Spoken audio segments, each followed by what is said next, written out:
All right, we had to cut out of that because there is some breaking news coming in. Nepal's youth are holding a rally to protest against corruption in the country. The rally at a venue close to the Prime Minister's office is being hosted by people under 28.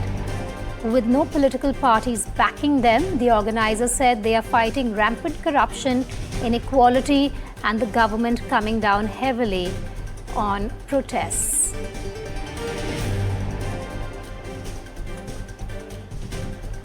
All right, you can see those visuals on your screens coming in from Nepal of protests that have been taking place. I have Ghazali joining me live on this story. Ghazali, just tell us why these protests are taking place. We see scores of people gathered there.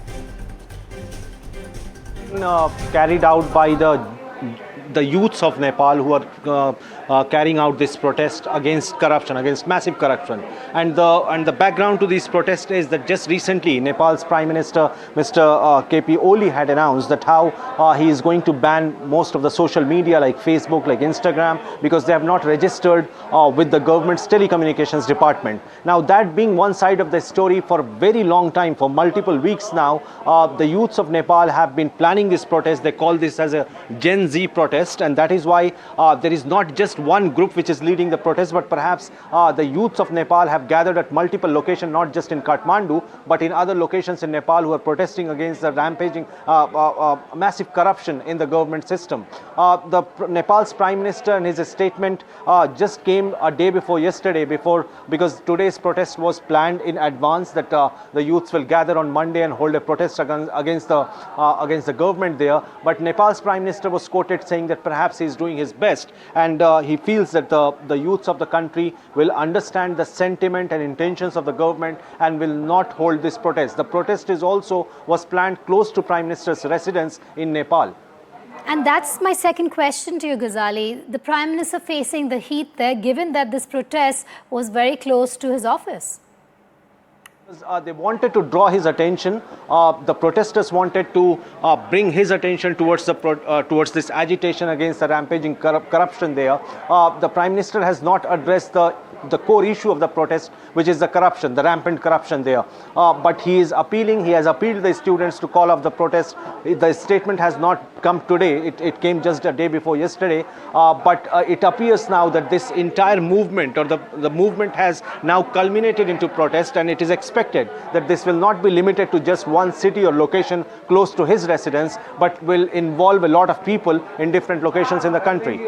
But this is a sweeping blanket ban that the Prime Minister of Nepal wants to implement. You're talking about at least 26 social media platforms that he wants to shut down. Vedika, we have seen this kind of responses from the government which has been facing this kind of agitation of people's anger in our neighborhood as well, when social media was banned, just in Pakistan as well.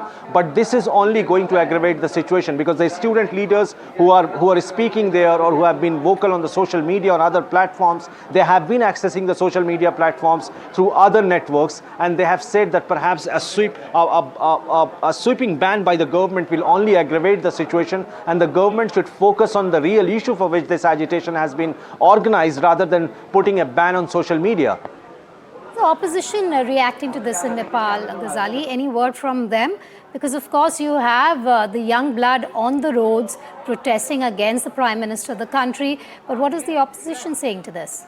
Opposition has not yet reacted very strongly to what is happening, because had they been involved, we could have seen their faces also in this protest. It is purely led by the students, as what we saw in Bangladesh last year when Sheikh Hasina was being ousted, though we got to know later that there were forces behind those agitation as well. But this appears as of now to be led just by the students, just by the young generation there. The opposition is keeping an eye on it, but no active response as of now, though they have been blaming the current Prime Minister of indulging, or his government of not controlling or curbing on corruption there.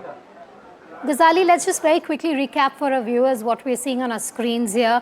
We're seeing young protesters take to the streets near the Prime Minister's office in Nepal, protesting against what they're saying is rampant corruption, inequality, and the government coming down heavily on protests.